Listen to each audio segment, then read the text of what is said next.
오늘 우리에게 주시는 하나님의 말씀은 데살로니가전서 5장 23절에서 28절까지의 말씀입니다. 데살로니가전서 5장 23절에서 28절까지의 말씀을 교독하시고 마지막 절은 함께 합독하겠습니다. 평강의 하나님이 친히 너희를 온전히 거룩하게 하시고 또 너희의 온 영과 혼과 몸이 우리 주 예수 그리스도께서 강림하실 때에 흠없게 보존되기를 원하노라. 너희를 부르시는 이는 미쁘시니 그가 또한 이루시리라. 형제들아, 우리를 위하여 기도하라. 거룩하게 입맞춤으로 모든 형제에게 문안하라. 내가 주를 힘입어 너희를 명하노니 모든 형제에게 이 편지를 읽어주라. 우리 주 예수 그리스도의 은혜가 너희에게 있을지어다. 아멘. 할렐루야. 오늘도 우리 함께 하신 주님을 찬양합니다. 우리는 영적으로 주님의 재림을 기다리는 긴박한 영적 현장 속에서 있습니다. 영적 난독증, 혹시 난독증이라는 말을 들어보신 적 있으십니까? 눈으로 글자를 분명히 읽고 보고 있지만은 정작 그 문장이 담고 있는 본질적인 뜻과 맥락을 전혀 이해하지 못하는 상태를 이 난독증이다라고 합니다. 안타깝게도 오늘날 수많은 그리스도인들이 이 영적 난독증을 앓고 있습니다. 매주 성경을 읽습니다. 매주 설교를 듣습니다. 그러나 그 속에 흐르는 하나님의 절절한 심정과 시대의 징조는 읽어내지 못하는 것입니다. 영적 문해력이 마비 된 것이죠.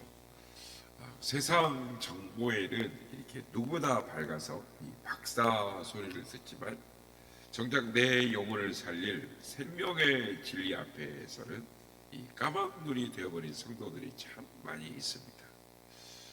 우리는 지금까지 데살로니가 전서를 묵상해 왔습니다.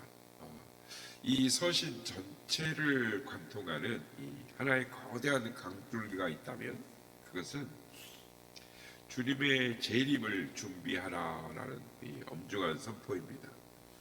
사도 바울은 이 데살로니가 전서라는 이 편지를 마감하면서 오늘 보면 27절에 보면은 아주 독특하고 이 강력한 명령을 남기는 것을 보게 됩니다. 내가 주를 힘입어 너희를 명하노니 모든 형제에게 이 편지를 읽어주라라고 말을 합니다. 성도 여러분, 왜 사도 바울이 굳이 주를 힘입어라는 이 무거운 표현을 써가면서 이 편지를 모든 이에게 읽어주라라고 했을까요? 단순히 지식을 전달하기 위해서가 아닙니다. 주님의 재림을 준비하는 성도가 되라는 것입니다. 말씀을 읽지 않으면 오해가 됩니다. 오해하면 미혹을 당하는 것이죠. 그래서 말씀을 바르게 읽어내지 못하면 이 시대의 거짓 그리스도와 적 그리스도 선지자들에게 꾀임을 받게 되는 것이죠. 그래서 바울은 이 편지를 소리내어서 서로 읽음으로 서로 위로를 하고 또 기도로 깨우고 격려하면서 끝까지 주님의 길을 걷게 하려고 하는 것입니다. 그렇다면 주님의 재림을 준비하는 우리의 신앙은 구체적으로 어떠해야 할까요? 그것은 바로 영적으로 건강한 상태가 되어야 한다라는 것입니다. 영이 건강해야 세상에 썩어질 삶에 안주하지 않고 영원한 하나님의 나라를 소망할 수 있습니다. 영이 건강해야 육체의 유혹을 단호히 끊어내고 하나님과 깊은 교통을 나누면서 주님이 맡기신 사명을 기쁘게 감당할 수 있기 때문인 것입니다. 우리가 영적으로 건강해야 한다, 이 말을 입버릇처럼 합니다. 하지만 사실 무엇을 통해서 내가 건강한지 혹은 또 병들었는지 잘 모르고 지나칠 때가 많이 있습니다. 여러분, 우리의 영혼은 강건합니까? 아니면 겉모습만 건강하고 내적으로는 영적 약골입니까? 그리스도인의 영성 지도자인 중에 도널드 휘트니라는 목사님이 있습니다. 그분의 책 중에 영향력 있는 영적 리더를 세울 수 있는 스스로를 점검하는 자가 진단 기준 10가지를 제시를 합니다. 이 시간 이 진단 기준 앞에서 거울 앞에 서는 것 같이 이 질문들 앞에 우리의 영혼을 정직하게 점검하고 세우는 우리가 되기를 원합니다. 첫째, 당신은 진심으로 하나님을 갈망하고 있습니까? 그러니까 내 영혼이 마른 토양처럼 주님의 은혜를 갈구하는 사슴처럼 갈구하고 있는가? 그런 질문이죠. 두 번째는 당신은 하나님의 말씀에 지속적으로 지배를 받고 있습니까? 그러니까 내 고집과 경험보다 말씀이 내 삶의 최종적 권위자가 되느냐라는 것입니다. 세 번째, 당신의 사랑은 점점 더 커져가고 있습니까?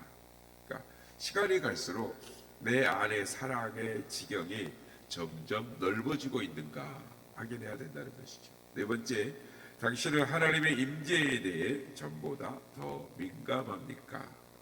그러니까 일상의 사소한 순간 속에서도 주님이 나와 함께 계심을 의식하면서 살고 있느냐라는 것입니다.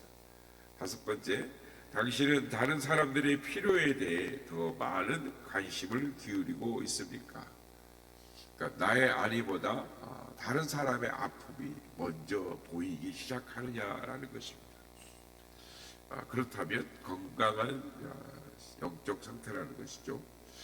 여섯 번째, 당신은 그리스도의 신부된 교회를 즐거워합니까? 그러니까 교회의 허물이 아니라 교회의 소중함을 발견하고 기뻐하느냐라는 것입니다. 일곱 번째, 당신은 갈수록 영적인 훈련을 중시하고 있습니까? 그러니까 기도와 말씀의 자리를 지키는 것을 생명처럼 소중히 여기느냐라는 것입니다. 여덟 번째, 당신은 죄에 대해 점점 더 애통해하고 있습니까? 그러니까 남의 죄가 아니라 내 안에 숨어든 작은 죄 하나에도 가슴을 치는 통해가 있느냐라는 것입니다. 아홉 번째, 당신은 나에게 잘못한 사람을 신속하게 용서하고 있습니까? 미움과 쓴뿌리를 남기지 않고 주님의 마음으로 빨리 용서하는 것이 실력인 것입니다. 마지막으로 열 번째, 당신은 천국에서 예수님과 영원히 사는 삶을 동정하고 있습니까? 그러니까 이 땅의 삶이 전부가 아니라 저 천국 소망으로 가슴이 설레고 있느냐라는 것입니다. 성도 여러분, 이 10가지의 이 질문의 핵심은 단 하나라고 할 수 있습니다. 그것은 나의 성품이 조금 더 그리스도를 더 닮아가고 있느냐라는 것입니다. 이 진단 앞에, 이 10가지의 질문 앞에 부끄러움을 느낀다면 오늘 이 새벽에 영적 건강을 다시 회복하는 우리가 되기를 바랍니다. 주님을 신실하게 따르는 건강한 영혼만이 다시 오실 신랑을 맞이할 수 있는 것입니다. 그렇다면 영이 건강해질 때 나타나는 우리의 삶의 구체적인 현상들이 무엇일까요? 사도 바울은 로마서 8장 5절에서 그 본질을 명확하게 말씀을 합니다. 육신을 따르는 자는 육신의 일을, 영을 따르는 자는 영의 일을 생각하나니. 그렇습니다. 영이 건강하다라는 것은 육신의 썩어질 일을 도모하지 않고 오직 하나님 나라의 영광인, 나라와 영광인 영적인 일을 생각한다라는 것입니다. 그래서 이것을 우리의 삶에 적용해 보면 가장 먼저 나타난 열매는 사랑이 풍성한 삶인 것입니다. 사도 바울은 데살로니가전서 3장 12절에서 성도들을 향해서 이렇게 축복하며 기도합니다.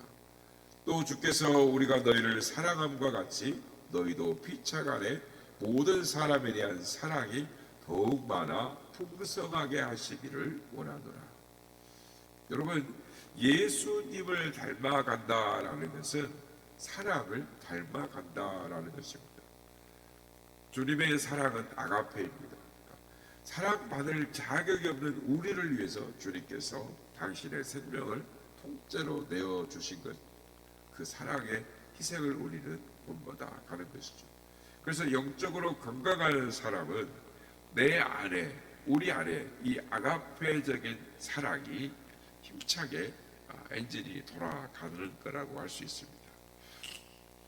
당시에 이 데살로니가 교회는 이미 형제의 사랑으로 소문이 자자한 교회였죠.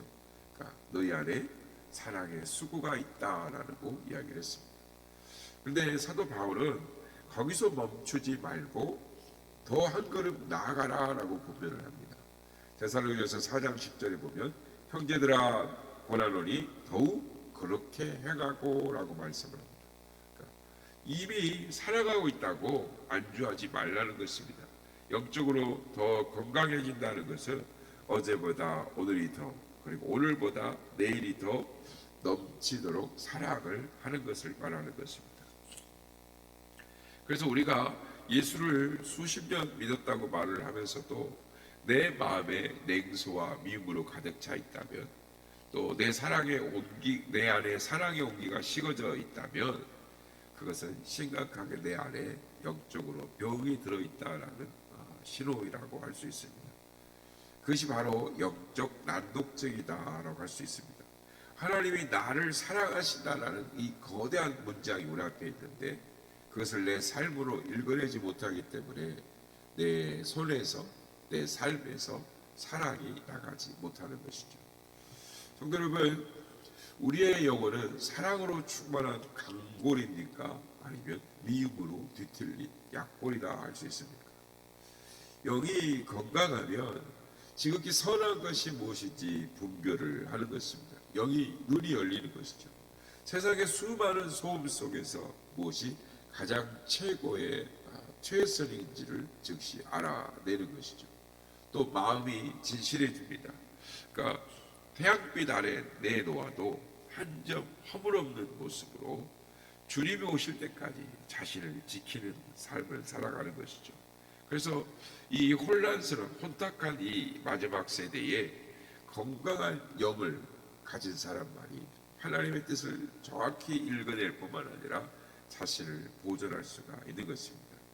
이것이 주님의 재림을 기다리는 신부가 갖춰야 할 마땅한 영적 실력인 것입니다. 이제 말씀을 맺겠습니다. 우리가 영적인 건강을 지키고 또 사랑을 풍성하게 하며 분별력을 가져야 하는 최종적인 목적이 무엇입니까? 그것은 오직 하나, 신랑 되시는 우리 주 예수 그리스도께서 다시 오실 때 그분 앞에 흠 없고 점 없는 거룩한 신부로 서기 위해서인 것입니다.